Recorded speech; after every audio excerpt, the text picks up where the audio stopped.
Pai e a comunhão do Espírito esteja sobre cada um de vocês. Amém? E meus queridos, vocês ainda não estão participando dos 21 dias de preparação para o derramamento do Espírito Santo? Se não estão, então eu vou deixar a playlist dos vídeos lá no finalzinho desse vídeo aqui, ok? Então, quando acabar esse vídeo e aparecer a tela de Jesus voltando, é só clicar no quadradinho do lado direito que vocês já vão direto para os vídeos da nossa série. Bom, nós estamos vivendo desde 1798 no tempo do fim, e a palavra de Deus nos mostra que antes que a porta da graça se feche, os servos de Deus serão selados com o selo do Senhor, enquanto os filhos das trevas serão marcados com a marca da besta. E embora isso esteja descrito tanto no capítulo 7 como no capítulo 13 do livro de Apocalipse, no livro de Daniel, nós também encontramos essa profecia, só que em forma de tipo, em forma de uma história que vai servir para ilustrar o que ocorrerá mais amplamente nos últimos dias. E diz a palavra de Deus: se o nosso Deus, a quem servimos, quer livrar-nos, ele nos livrará da fornalha de fogo ardente e das tuas mãos, ó Rei. Senão, não serviremos a teus deuses, nem adoraremos a imagem de ouro que levantaste. Bom, a princípio, aquele extraordinário sonho que Nabucodonosor teve acabou causando uma profunda mudança nas suas opiniões e nas suas ideias, e por algum tempo ele foi sim influenciado pelo temor de Deus. Contudo, o coração daquele imperador ainda não estava completamente purificado do orgulho, da ambição e do desejo de exaltação própria. E após aquela impressão do sonho, da revelação que Deus lhe deu através de Daniel ter passado, Nabucodonosor pensou apenas na sua própria grandeza e estudou como que aquele sonho poderia se realizar para a sua própria honra e glória. Veja, sendo que as palavras de Daniel, que diziam que o rei era a cabeça de ouro, tinham causado uma profunda impressão no coração do imperador da Babilônia, então o rei decidiu fazer uma imagem que excedesse a estátua original do sonho. E, na cabeça dele, essa imagem não ia se degradar da cabeça aos pés, mas ela toda seria de um único metal, o ouro que representava a Babilônia. E dessa forma, Nabucodonosor arrogantemente acreditou que poderia frustrar os planos de Deus, de maneira que nenhum reino sucederia ao seu, e assim Babilônia seria um império imortal.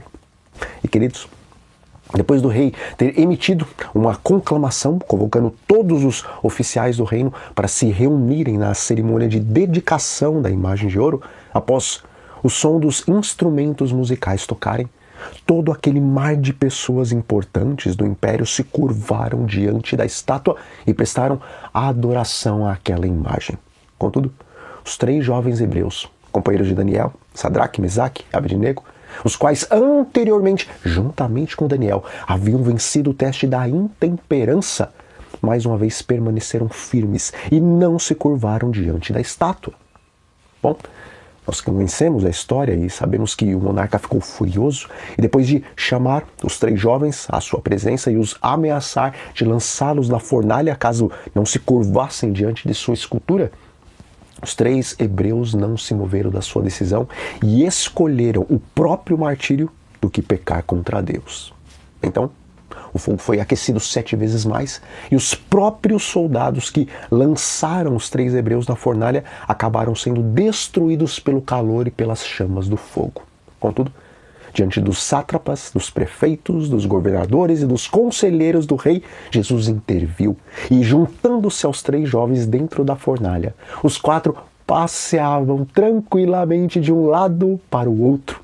E depois do rei clamar para que eles saíssem de dentro da fornalha, aonde o pecado deveria ter abundado, a graça superabundou, porque aqueles 3 jovens testemunharam do infinito poder de Deus diante de toda aquela multidão.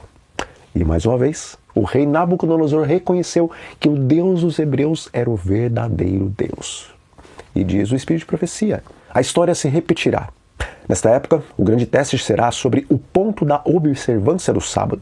Exaltar-se-á um sábado rival, como aconteceu com a grande imagem de ouro na planície de Dura. Queridos, muito em breve, líderes religiosos, supostamente cristãos, juntamente com as autoridades dos Estados Unidos, a besta que sobe da terra, irão chamar o mundo todo para observar o falso sábado que a besta que sobe do mar criou, ou seja, o domingo.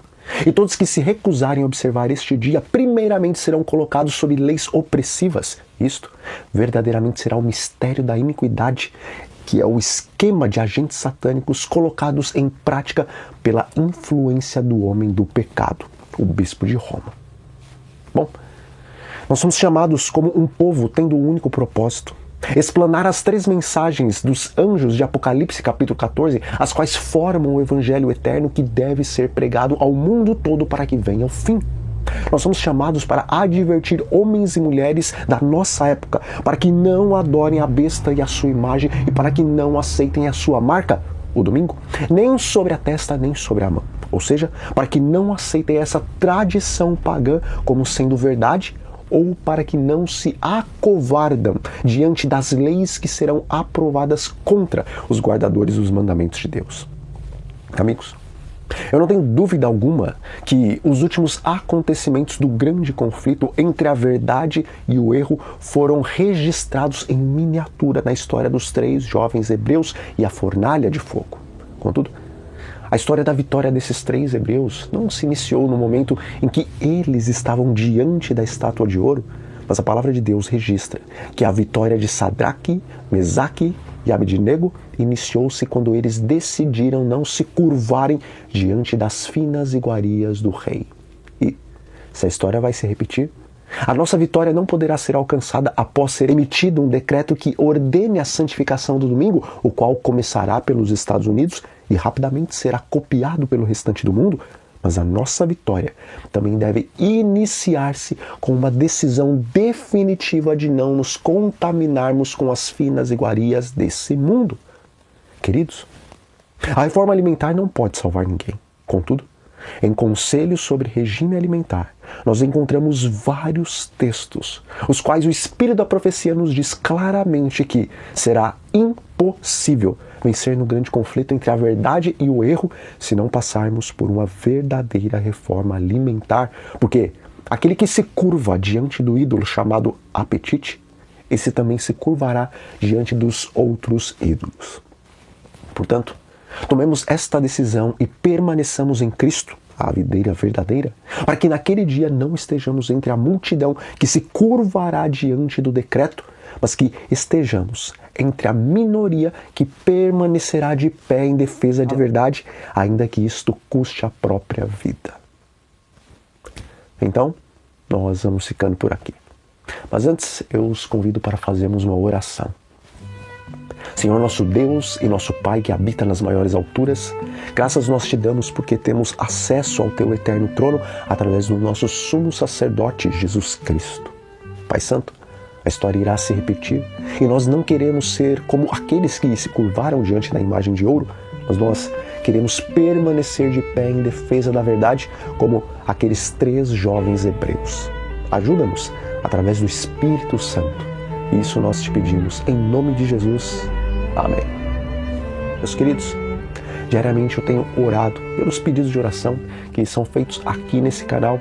E se vocês quiserem deixar o seu pedido, fiquem à vontade, ok? Então, um grande abraço a todos e até a próxima.